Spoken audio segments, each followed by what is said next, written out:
So I posted a video sometime last week about the God particle being the best plugin for gain staging.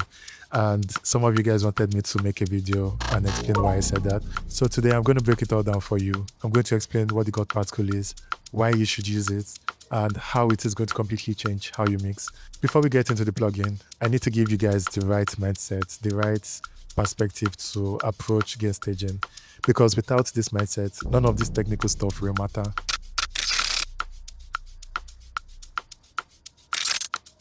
So first of all, you need to understand that mixing is a game of range. Every decision you make, EQ, compression, whether you're adjusting the volume, everything you are doing is to fit in a specific range that works for that song. And the best tools or plugin you can use to measure or quantify this range is your meters. I personally use two plugins to monitor my levels. The first one is the T-Rex metering, and the second one is the God particle plugin.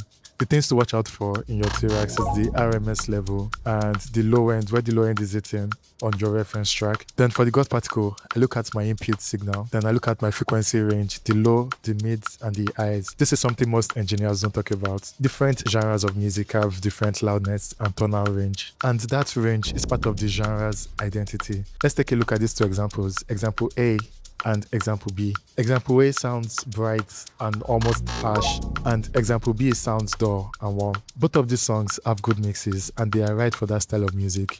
You can't say because a song sounds harsh or is bright, automatically is a bad mix. And you can't say because the song sounds dull, automatically is a bad mix. You get what I mean? One style of mix might be perfect for a particular genre. So a bright mix can be perfect for like pop music, dancehall, EDM, electronic dance music. A dull mix might be perfect for like jazz, sometimes Afrobeats, lo-fi music, like alternative vibes. Your goal as a sound engineer is not to make a perfect mix. There's no mix in this world that is perfect.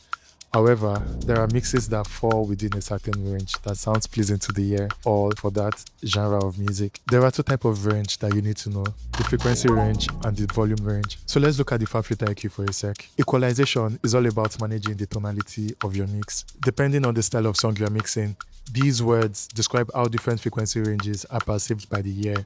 When you boost a certain area, it can bring out desirable qualities that makes it sound pleasing to us. But if you boost it too much, that same area starts to sound bad, unpleasant, exaggerated, or over the top.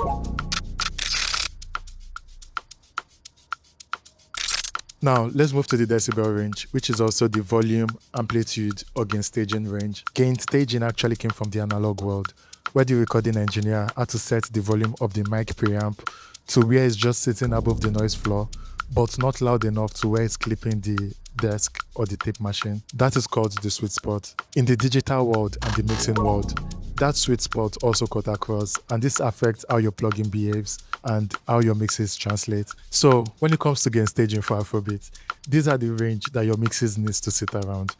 When you receive a project for mixing and you import the stems into your project, the first thing you need to do is bring down the volume of all the stems to sit around -14 RMS.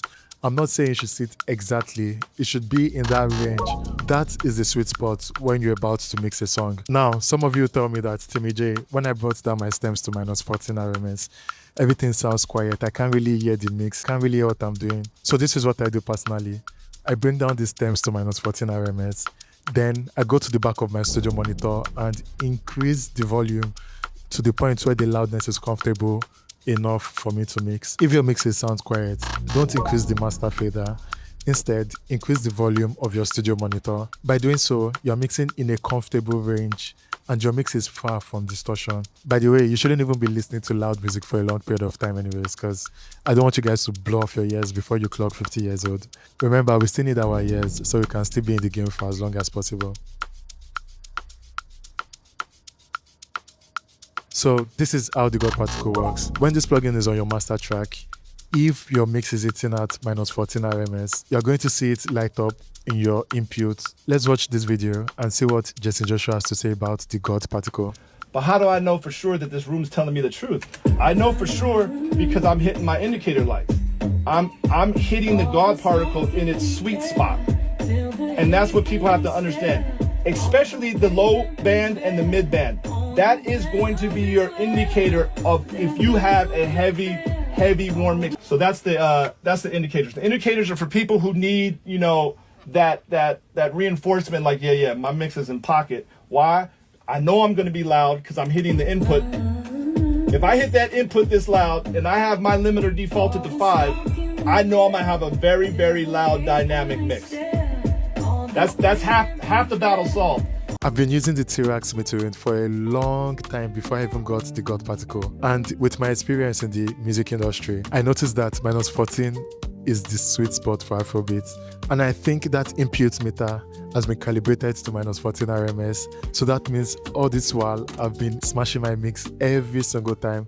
I don't know how true this is, but look at my meter at -14 RMS and look at the God particle. They are both sitting in the same volume range. Personally, I am not a fan of the God particle. I don't like the processing on Afrobeat. I only use the metering, which is the impute and the spectral balance. But sometimes you can use the spectral processing anywhere from 0 to 20% is fine. But the limiter, I always put it on 0. So basically, the T-Rex metering and the God particle plugin, they both show you the volume and frequency range of where your mixes should be hitting every single time. So if you can put your mixes to this level I've mentioned, you are off to a good start. However, I need to say this clearly. Good gain staging and mastering cannot save a bad mix. And this is one of the dilemmas of mixing, and I hate it whenever this happens. You can have everything properly gain staged, but the mix is still not sounding good. And that's because gain staging is just a tool, like your plugins, your EQ, your compressor. It's not a substitute for good mixing decisions. The non-negotiable is references. Always check your mix against commercial songs that fit that style of your music. So I got a comment from Master William. He said, do you mean you use one for every track you gain stage, like 10 God particles, for example? When it comes to gain staging, right, I do not personally think you should gain stage individual instruments. Rather than gain staging the individual stems, I think you should gain stage the stems as a whole, and it should sit around -14 RMS. So one of the things I do is I make sure my kick and bass occupy that low indicator. Then for the mid indicator, I make sure my vocals and my instruments occupy that range. Sometimes you see it going above or below. Just use compressor to control the dynamics so it sits perfectly in that range. And that's how I use the God particle for gain staging. If you found this video helpful, please like, comment, subscribe to this channel. And if you want me to mix your next project, send me a DM on Instagram or send an email to mixing@timijay.com.